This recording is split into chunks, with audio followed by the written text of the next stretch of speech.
कृपया लाइक और सब्सक्राइब करें।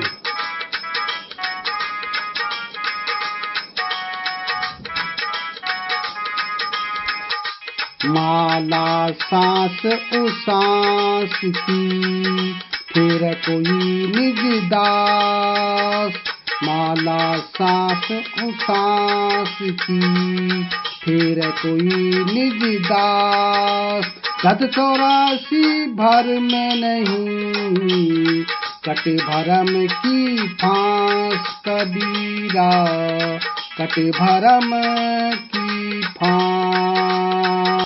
संत कबीरदास जी अपने इस दोहे में कहते हैं कि हाथ में लकड़ी की माला को लेकर कोई भी फेर सकता है, परंतु सांसों के आवागमन की माला को सद्गुरु का कोई सच्चा भक्त ही फेर सकता है। ऐसे भगवद भक्तों को भवसागर के 84 वाले चक्र में भ्रमना नहीं होता, अर्थात सुमरन करने से भव बाधा कट जाती है और जीव बार बार आवागमन से मुक्त हो जाता है। देह धरे का गन यही, देह देह कुछ देह, देह धरे का गन यही, देह देह कुछ देह, बहुरी न देह पाइए, अब की देह सुदेह कबीरा, अब की देह सुदेह। संत कबीरदास जी अपने इस दोहे में बताते हैं कि मनुष्य तन पाने का लाभ यही है कि कुछ देना चाहिए। देने से तात्पर्य यह है कि जितना संभव हो सके उतना दान करो, क्योंकि क्या मालूम कि यह मानव तन फिर मिले या ना मिले। तीन ताप में ताप है, ताका अनंत उपाय, तीन ताप में ताप है, ताका अनंत उपाय। महाबली तप आत्म ये, संत बिना नहीं जाए कबीरा, संत बिना नहीं जाए। संत कबीरदास जी अपने इस दोहे में समझाते हैं कि देहिक, देविक और भौतिक ये तीन ताप संसार में माने गए हैं।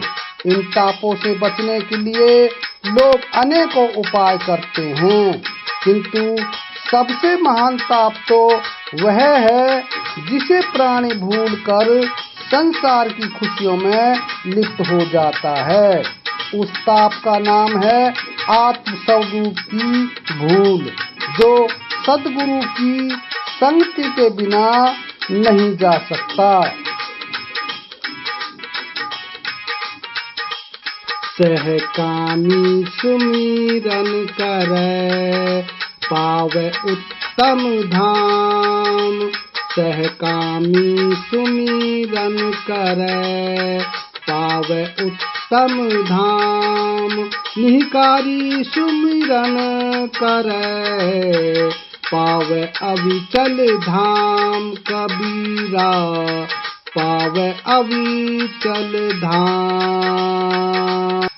संत कबीरदास जी अपने इस दोहे में दर्शाते हैं कि जो प्राणी कामना अर्थात इच्छाओं से वशीभूत होकर सुमरन करता है, उसे संसार के भौतिक सुखों की प्राप्ति होती है, किंतु जो कामना रहित होकर निष्काम भाव भगवत भक्ति करता है, उसे निसंदेह परमात्मा के दर्शन होते हैं और वह धन्य हो जाता है। निज दुख आत्म राम है, दूजा दुख अपार, निज दुख आत्म राम है।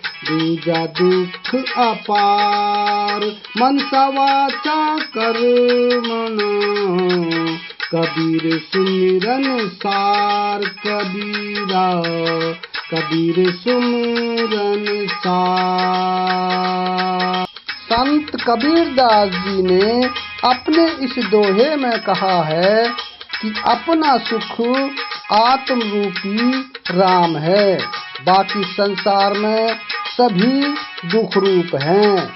मन, वचन और कर्म से आत्मा राम का सुमिरन करने के लिए कबीरदास जी कहते हैं कि सुमिरन ही समस्त पदार्थों का सार है। वीडियो आपको कैसा लगा कमेंट बॉक्स में अवश्य लिखें। धन्यवाद।